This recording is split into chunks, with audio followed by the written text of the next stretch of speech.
After back-to-back assassinations of the leaders of Hezbollah and Hamas respectively, Israel has now upped the ante against what it says are terror proxies of the Iranian regime. Whereas earlier we had seen the luxury bunker of Yahya Sinwar, now it's the bunker of Hamas's, of the leader of Hezbollah, Nasrallah. Now, according to the IDF, the bunker of Nasrallah is located in the heart of Hezbollah's capital, Beirut, beneath a building that claims to be a hospital. Accordingly, the IDF says it has not struck this site yet and has effectively challenged all concerned to prove it wrong if they can. Here's what Israeli Defense Forces said, even sharing a detailed schematic of the layout of the building where hundreds of millions of dollars in cash and gold are stored for terror purposes. Hezbollah's main financial arm is the Al-Qard Al-Hassan Association. It provides financial services to Lebanese civilians and pays the salaries of Hezbollah's operatives. Al-Qard Al-Hassan, which violates the international law, is sanctioned by the United States and other Western countries. Hezbollah's financial network is based on two main sources of income: money from the Iranian regime and money from the Lebanese people. Iran's Quds forces transfer money to Hezbollah from Iranian oil sold in Syria. Iran also sends suitcases of cash and gold by planes to the Iranian embassy in Beirut, and then directly it goes to Hezbollah. The Israeli Air Force carried out a series of precise strikes on these Hezbollah financial strongholds.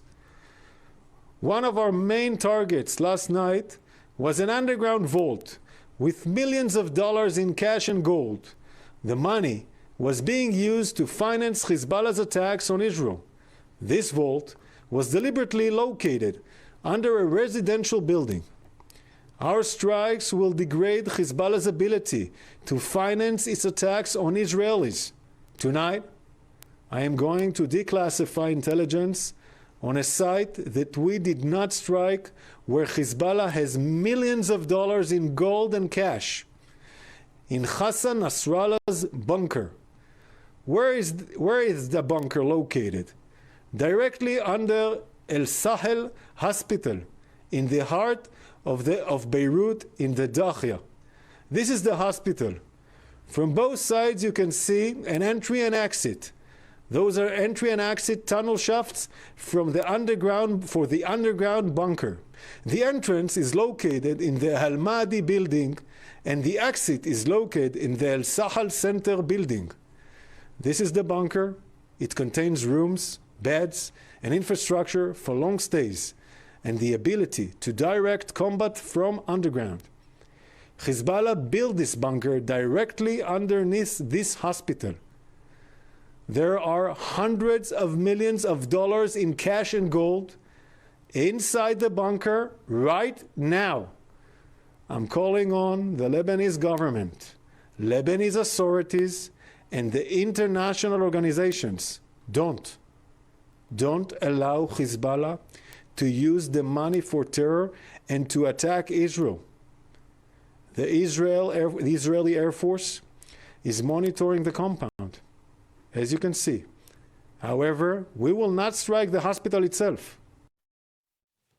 So you just heard, viewers, the IDF making a big claim out there, accusing Hezbollah of hiding gold and millions of dollars under the hospital in Beirut. And they have, in fact, released some videos as well that we are now showing to you. Now, look at these two set of visuals that we are bringing for you. Remember, Israeli Defense Forces have already eliminated the Hamas chief as well as the Hezbollah chief. And now these are the visuals of the bunkers. Let's go across to my colleague Ankit, who is joining us for more on this. Ankit, take us through these visuals that are very, very important because they reveal the real story. On one hand, people in Gaza were suffering continuously all these months, and on the other hand, these terrorists have got millions, and gold, all kept very safely for their own luxurious life. Absolutely. That is really what came across, Hina, from yesterday's revelation, which was Yahya Sinwar's bunker. Look, this is the luxury bunker of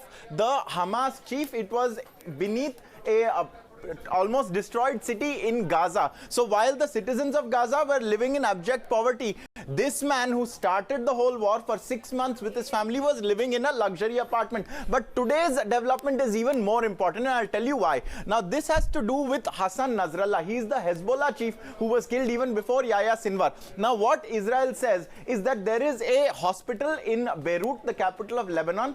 Beneath that hospital are a network of tunnels, which they have shown. Here is when the visual zooms in. We'll see very shortly the hospital in question. Beneath that, there are these levels where there are tunnels. And in one of those tunnels was the bunker of Hassan Nasrallah. Hassan Nasrallah is killed. His bunker very much still exists according to the IDF.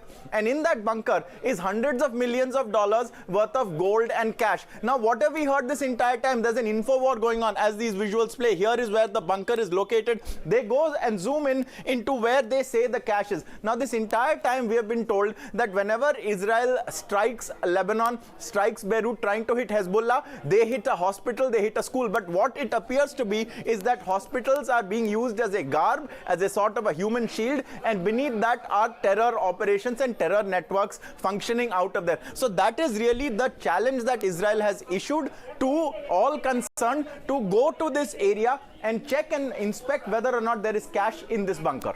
Right, that's very, very important. Let's also now go across to my colleague Rishabh joining us live as well. Thank you, Ankit, for your inputs on the story. Rishabh, now these visuals are shocking. Have we heard anything from Lebanon yet on this?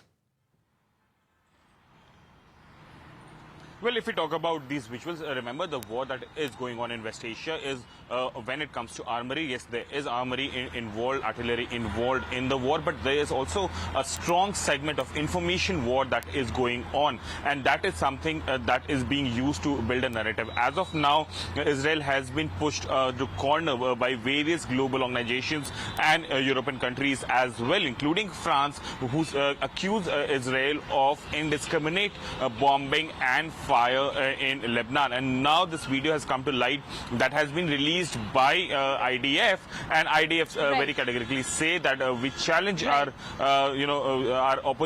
opposition leaders from Lebanon or world over to counter what we are claiming. Remains to be seen whether that will be countered or not. As of now, there hasn't been any by Israeli Defense Forces. Rishabh, appreciate you joining us with all of those details.